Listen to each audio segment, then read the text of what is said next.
Oke, baik, kita mulai saja. Pertemuan ketujuh mengenai kode etik profesi. Selamat siang. Assalamualaikum warahmatullahi wabarakatuh. Untuk hari ini saya akan coba bahas masalah kode etik. Baik, hari ini mengenai kode etik, yakni rumusan norma manusia yang mengemban profesi itu yang menjadi tolak ukur perbuatan anggota kelompok profesi dan mencegah perbuatan yang tidak etis bagi anggotanya, menurut Pak Jakni.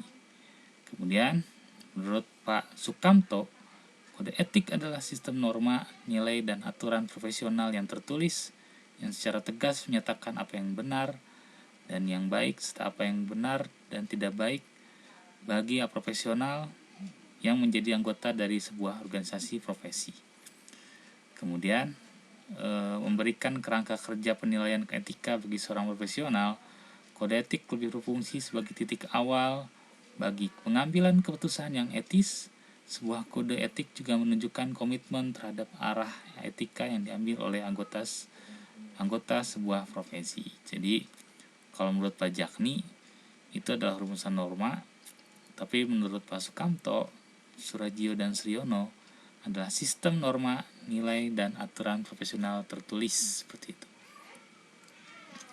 Baik, sini ada 8 tujuan kode etik profesi, yakni menjunjung tinggi martabat profesi, menjaga dan memelihara kesejahteraan para anggotanya, meningkatkan pengabdian para anggota profesi, meningkatkan mutu profesi, meningkatkan mutu organisasi profesi, dan sampai dengan menentukan baku standarnya sendiri. Jadi, teman-teman kalau menanya tujuan kode etik, sebenarnya lebih ke arah kejelasan dan juga lebih ke arah mutu, meningkatkan mutu. Pokoknya meningkatkan deh, seperti itu. Jadi kalau dalam hal ini, ketika kalian atau bertemu dengan namanya kode etik, maksudnya adalah untuk meningkatkan hal yang baik sebenarnya, meningkatkan layanan pribadi, kemudian agar organisasi pun kuat dan kita juga semakin berkualitas nanti untuk bekerja pada akhirnya.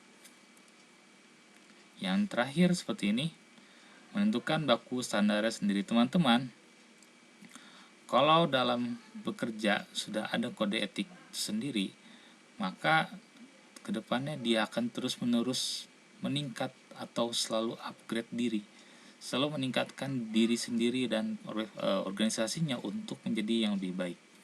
Misalkan kode etik untuk setiap semester itu menulis sebuah jurnal ilmiah dalam sebuah pekerjaan, itu adalah sebuah disiplin yang menjadi kode etik sehingga menjadi meningkat standarnya dalam hal bekerja, seperti itu. Jadi kalau kalian bekerja kemudian menulis sebuah karya ilmiah, itu hal yang sangat bagus, seperti itu. Dan di sini ada fungsi kode etik, yakni memberikan pedoman bagi setiap anggota profesi tentang prinsip-prinsip profesionalitas yang digariskan, merupakan sarana kontrol sosial dan mencegah campur tangan pihak luar organisasi. Jadi maksudnya apa kontrol sosial? Jadi kalau kalian bekerja, kalian mempunyai sebuah batasan ketika bekerja, tidak merugikan rakyat banyak ketika bekerja, dan harus selalu mensejahterakan misalkan dalam organisasi maupun masyarakat luas, seperti itu. Itulah kontrol sosial. Jadi tidak semena-mena ketika bekerja dan merugikan masyarakat, seperti itu. Dan fungsinya adalah mengedukasi. Itu adalah salah satu dari fungsi kode etik. Kemudian fungsi kode etik yang ketiga adalah mencegah campur tangan dari luar. Ya jelas, kalian kalau dalam hal ini tidak berhubungan dengan organisasi yang tidak jelas seperti itu, maka sudah diatur dalam kode etiknya. Jadi kalau misalkan kalian sebagai seorang operator atau staff, kalian mengambil barang dari organisasi yang terlarang misalkan, itu adalah sebuah hal yang tidak etik, walaupun menguntungkan tapi tidak etik. Dan hal itu berdasarkan penelitian-penelitian yang dilakukan oleh perusahaan kalian misalkan, sehingga lahirlah kode etik bahwa tidak boleh berhubungan dengan organisasi di luar yang ditentukan oleh perusahaan seperti itu. Kemudian prinsip-prinsip dasar etika profesi. Ada prinsip dasar teknis, prinsip kompetensi, sampai dengan prinsip perilaku profesional. Jadi teman-teman, prinsip standar teknis maksudnya adalah kalian mempunyai SOP seperti itu. Kemudian prinsip kompetensi, kalian mempunyai sebuah keahlian yang ditandai dengan sertifikat pengakuan dari sebuah perusahaan mengenai keahlian kalian. Atau dalam hal ini bisa berupa ijazah atau SKPI yang nanti akan kalian ambil jika kalian akan lulus. Kemudian prinsip tanggung jawab profesi. Ada sebuah prinsip tanggung jawab yang didasarkan oleh sebuah misalkan penghargaan tertulis dari perusahaan atau yang lainnya. Kemudian prinsip kepentingan publik. Kalian harus mementingkan publik apapun itu. Kalian tidak boleh mementingkan diri sendiri maupun perusahaan ketika bekerja. Karena dalam hal ini, kalau publik sudah tidak percaya, maka apalagi yang kalian harapkan kepada perusahaan tempat kalian bekerja seperti itu. Maka dalam hal ini kepentingan publik itu harus kita utamakan. Prinsip integritas. Nah, ini yang penting teman-teman. Kalian bekerja, jangan melihat suku, jangan melihat latar belakang keluarga atau sara sekalipun seperti itu. Jadi kita di sini membaur teman-teman. Yang namanya bekerja itu semua ada suku dari berbagai macam, agama juga, dan latar belakang ekonomi seperti itu.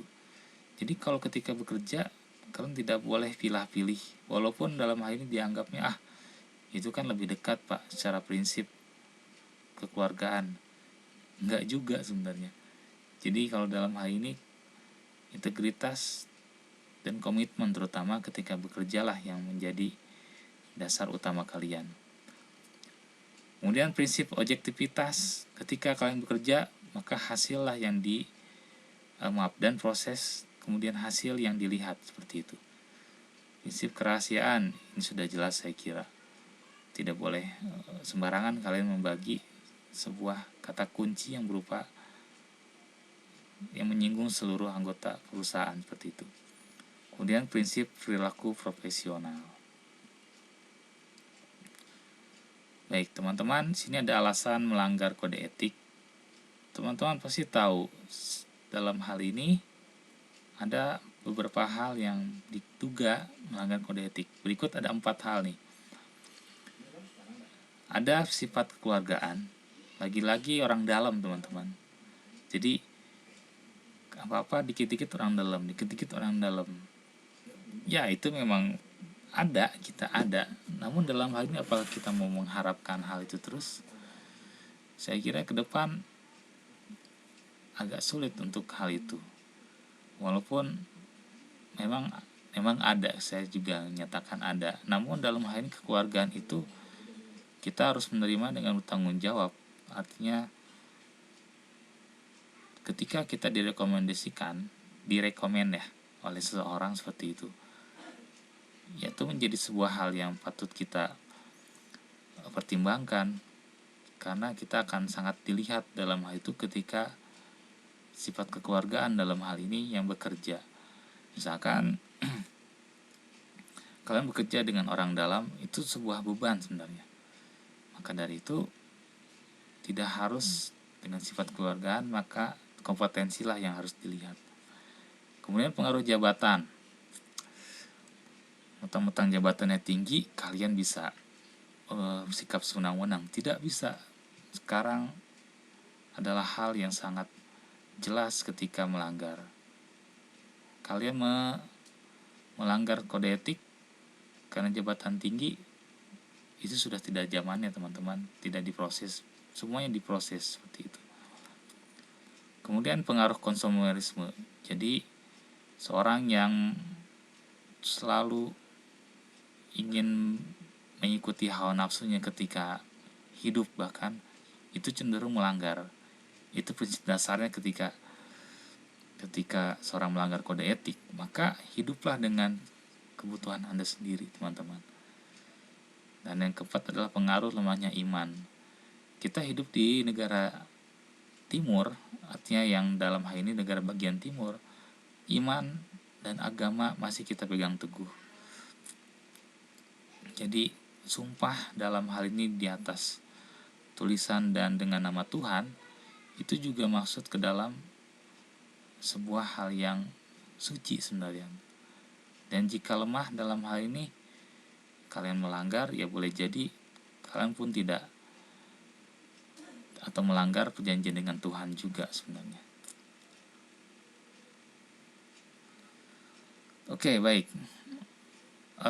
Ini silakan cari bentuk, motif, dan solusi bagi pelanggaran kode etik berdasarkan tugas yang Anda telah cari dari media portal minggu lalu. Teman-teman, kalian minggu lalu mencari berita kode etik mengenai pekerjaan kalian. Jadi silakan kalian analisa menurut interpretasi kalian seperti ini yang akan saya kasih. Baik, ini adalah sebuah berita tentang pelanggaran kode etik tentang atlet MMA yang saya cari di Brilio. Jadi ini bagi sanksi bagi Khabib dan McGregor. Yang belum tahu, dua-duanya adalah atlet dari UFC, yakni Mixed Martial Art, dan diduga telah melanggar. Dua-duanya telah melanggar sebenarnya. Yang satu melanggar kode etik saat bertarung, yang satu melanggar kode etik sebelum bertarung. Jadi sebenarnya gini, dalam hal ini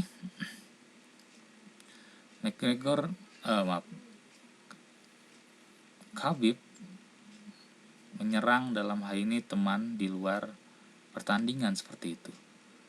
Dan kemudian dalam hal ini kenapa dia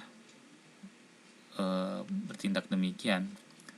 Karena dia memperjuangkan saudara-saudaranya sama petarung Rusia seperti itu. Dan kemudian tuh lihat tuh, Khabib sendiri emosi dan melompat dari oktagon untuk menyerang kubu McGregor. Kemudian dia menyerang kubu McGregor yang di luar oktagon. Kemudian teman-temannya tersebut teman-temannya juga ikut ke dalam dan memukul McGregor dari belakang. Ini pelanggarannya. Dan motifnya boleh jadi ingin mengancam ingin berlaku adil dengan memperjuangkan saudara-saudara dari Rusia. Kenapa sampai seperti ini?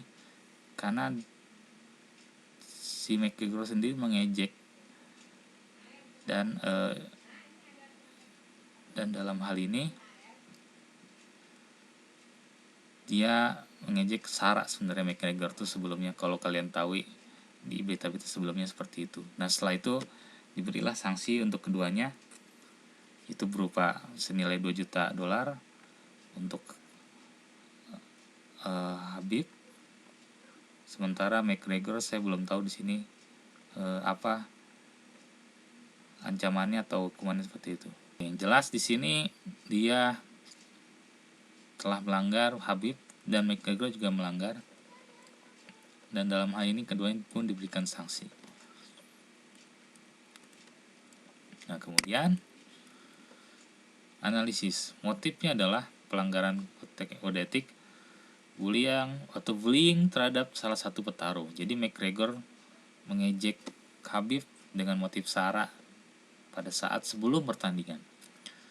Kemudian loyalitas terhadap sama saudara dan sahabatnya. Jadi karena terus sering diejek, Khabib justru menyerang orang-orang di luar pertandingan itu, seperti supporternya McGregor yang namanya Daniel. Kalau kalian lihat videonya seperti itu.